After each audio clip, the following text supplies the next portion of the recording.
ఇప్పుడు మనతోటి senior advocate Umar Ali గారు ఉన్నారు. సార్ నమస్తే అండి. నమస్తే అండి.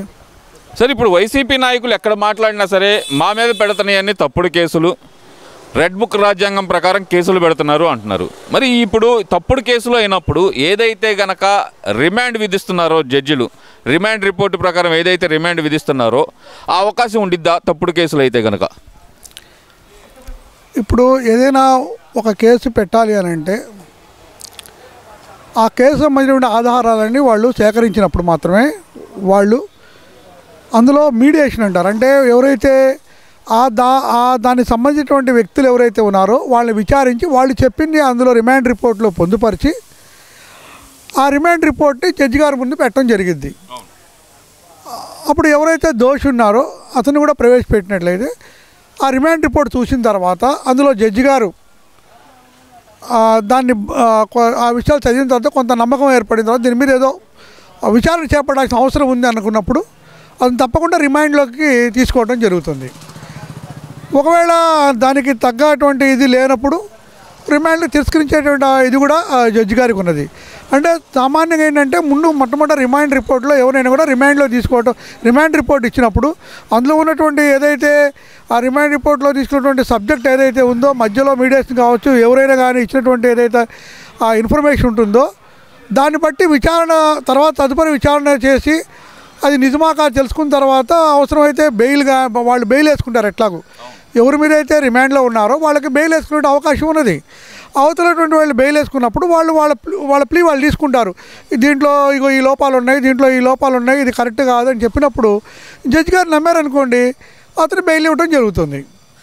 ఆ కేసు కోర్టులో జరిగే సాక్ష్యాలు నిరూపణ అయిన తర్వాత ఆ కేసు నిజమా కాదా, ఒకవేళ అబద్ధం అనే సాక్ష్యాలు అవన్నీ కూడా నిరూపించి కాకపోయినట్టయితే అది కరెక్ట్ కేసు కాకపోయినట్టయితే జడ్జి గారు దాన్ని కొట్టేయడం జరుగుతుంది. ఇంకో విషయం కూడా ఏంటంటే కనుక వైసీపీ నాయకులు చెప్తుంది, మొన్నటి వరకు చంద్రబాబు నాయుడు అనే వ్యక్తి వ్యవస్థలను మేనేజ్ చేశారు, ఇప్పుడు ఆ వ్యవస్థలన్నింటినీ లోకేష్ అనే వ్యక్తి గుప్పెడితో చెరబట్టి అందరి మీద తప్పుడు కేసులు బనాయించి జైల్లో పెడుతున్నారు. మహా అయితే 3 నెలలు 4 నెలలు జైల్లో పెడుతున్నారు. ఇది జరుగుతున్న ప్రజెంట్ అంటున్నారు. వ్యవస్థలను గుప్పెడ పట్టడం అనేది ఎవరి వల్ల అయినా అయ్యే పని అంటారా? ఇప్పుడు ఒక విషయం అండి, ప్రస్తుతం ఏంటంటే ఇప్పుడు ఒక రెండుకు శుభ పరిణామం అనుకోవాలో అది ఇంకోటి అనుకోవాలో, ఒక గవర్నమెంట్లో చేసిన తప్పులు కావచ్చు చేయకపోయినా కావచ్చు కొంత వాళ్ళు అంటే ఏదో అసలు ఒకటి ఎంతో కొంత ఆధారం దొరికితేనే ఏదైనా చేస్తారు. ఏమీ లేకుండా చేయడం అనేటువంటిది వాళ్ళ మీద కేసులు పెట్టడం అనేది జరగదు. అయితే అది ఎంతవరకు వాస్తవం ఎంతవరకు దాంట్లో ఉన్నది అనేటువంటిది అది కోర్టులో అది నిరూపించుకోవాల్సిన అవసరం మరి ఎవరైతే దోషిగా పరిగణించబడుతుందో ఆయనకున్నది. అది మేము కాదని నిరూపించుకోవాల్సిన అవసరం ఉన్నది. అదేవిధంగా కేసు పెట్టేటువంటి వాళ్ళు ఎవరైతే ఉన్నారో ఇది మరి వాళ్ళు కూడా ఇగో చేశారు కాబట్టి ఇతను దోషి కాబట్టి ఇతను శిక్ష వేయాలని వీళ్ళు కూడా దాంట్లో ప్రజెంట్ చేయడం జరుగుతుంది జడ్జి గారి ముందు.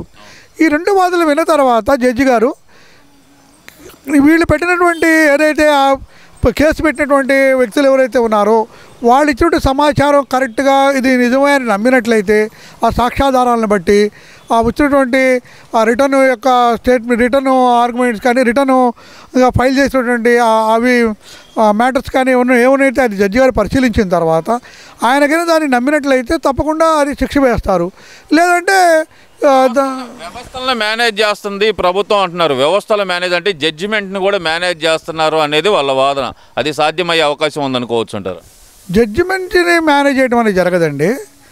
అయితే ఏదైతే ప్రభుత్వాలు ఉన్నాయో వాళ్ళు ఏదైనా కొంత సమాచారం సేకరించినప్పుడు ఆ సమాచారం అనుగుణంగా పోలీసు వారు ఏం చేస్తారంటే కేసు కట్టడం అనేది జరుగుతుంది. ఇప్పుడు సామాన్య మానవుడు వెళ్ళైనా ఇప్పుడు నన్ను కొట్టినా పోయినా కూడా నేను వెళ్ళి నన్ను కొట్టాడంటే పనవడు అంటే ముందు వాళ్ళు ఎంక్వైరీ చేసి పిలిచి అవసరమైతే గట్టిగా నన్ను ఏదో ఈడ కోసుకొని వెళ్ళినా ఎమ్మెల్సీ చేయించుకున్నా నాకెందుకు లేని పోలీసు వాళ్ళు చేస్తారు, కేసు కట్టేస్తారు వాళ్ళు. ఇప్పుడు ఏదంటే ఇప్పుడు ఎవరైనా కానీ కేసులో ఉన్నటువంటి బలమైనటువంటి సాక్ష్యాధారాలు ఉన్నట్టయితేనే ప్రభుత్వం ఏదైనా చర్యలు తీసుకుంటుంది. అంతేకాని సాక్ష్యాలు లేకుండా తొందరపడి ప్రభుత్వం చెడ్డపేరు తెచ్చుకునే విధంగా తొందరగా పడి కేసులు పెట్టడదని నేను భావిస్తున్నాను. అంటే ఇక్కడ ఇంకో విషయం కూడా చూసుకుందాం. ఇప్పుడు గత నెల 15 రోజుల నుంచి బాగా స్పీడప్ అవుతున్న కేసు ఒకటి కానొస్తుంది. లిక్కర్ కేసు అనేది బాగా స్పీడప్ అవుతుంది. మరి దీంట్లో అనేది ఒక పక్కన ఆధారాలు సేకరించే పనిలో సిట్ అయితే కనుక ఏకంగా సోదాలు నిర్వహిస్తూ ఆస్తులు అటాచ్మెంట్ చేస్తూ వాళ్ళైతే స్పీడప్ చేస్తున్నారు. ఈ విషయాన్ని అసలు ఎలా చూడవచ్చు అంటారు? ఆస్తులు అటాచ్మెంట్ కూడా జరుగుతుంది అంటే కనుక ఇది స్కామ్ జరిగినట్టే భావించవచ్చు అంటారా? ఇప్పుడు లిక్కర్ స్కామ్ వచ్చేటప్పటికి ఏంటంటే ఇది పూర్తిగా టోటల్ డిఫరెన్స్. జగన్ గారి గవర్నమెంట్లో ఏం జరిగిందంటే ఒక గవర్నమెంటే దీన్ని నడిపింది. ఈ నడపడం వల్ల అక్కడ మరి దాన్ని మేనేజ్ చేసే వ్యక్తులు ఏదైనా తప్పు చేసి ఉండొచ్చు. దాని మూలాన అక్కడ ఏదో ఒక స్కామ్ జరగడం అది జరిగి ఉండొచ్చు. అయితే ఇప్పుడు ఏంటంటే ఆ లిక్కర్ గతంలో ఇది లిక్కర్లో చాలామంది కూడా నేను కూడా విన్నాను, లిక్కర్ అనేది చీప్ లిక్కర్ వలన అనేకమంది ప్రజల ఆరోగ్యం చెడిపోతుంది అనేటువంటి వాదన బలంగా వెళ్ళింది జనాల్లోకి. సో ఇటువంటి దాని చూసినప్పుడు కొంత ఏదో మరి ఎవరి ప్రమేయం ద్వారానో ఎవరి ద్వారా కొంత స్కామ్ జరిగి ఉండొచ్చు అని చెప్పేసి నేను భావిస్తూ ఉన్నాను. అంటే ఇక్కడ ప్రధానంగా చూసుకుంటే కనుక అప్పటి ఎక్సైజ్ శాఖ మంత్రి నారాయణ స్వామి గారు అప్పుడు ఉప ముఖ్యమంత్రిగా కూడా పనిచేశారు. ఆయన అయితే కనుక ఆయన చెప్తుంది ఏంటంటే నాకేం సంబంధం లేదు, పై వాళ్ళు చెబితేనే నేను సంతకాలన్నీ పెట్టాను, నాకేం సంబంధం లేదు అంటున్నారు. ఇలా తప్పించుకునే అవకాశం ఉందంటారా? చట్టంలో ఇలా చెప్పి తప్పించుకోవచ్చు అంటారా? లేదంటే ఆ పై వాళ్ళు ఎవరో చెప్పాల్సి వస్తుంది అనుకోవచ్చు అంటారా? ఇప్పుడు ఒక శాఖ మంత్రి పై వాళ్ళు చెప్పారు నేను చేశాను చెప్పకూడదు, అసలు ఆ విషయం ఆయన చెప్పకూడదు. ఆయన చేసినప్పుడు నేను చేశానని చెప్పుకోవడం. ఎందుకంటే ఆ తమ్మని శాఖ ఆయన నేను పై వాళ్ళు చెప్పాను నేను చేశానంటే కుదరదు.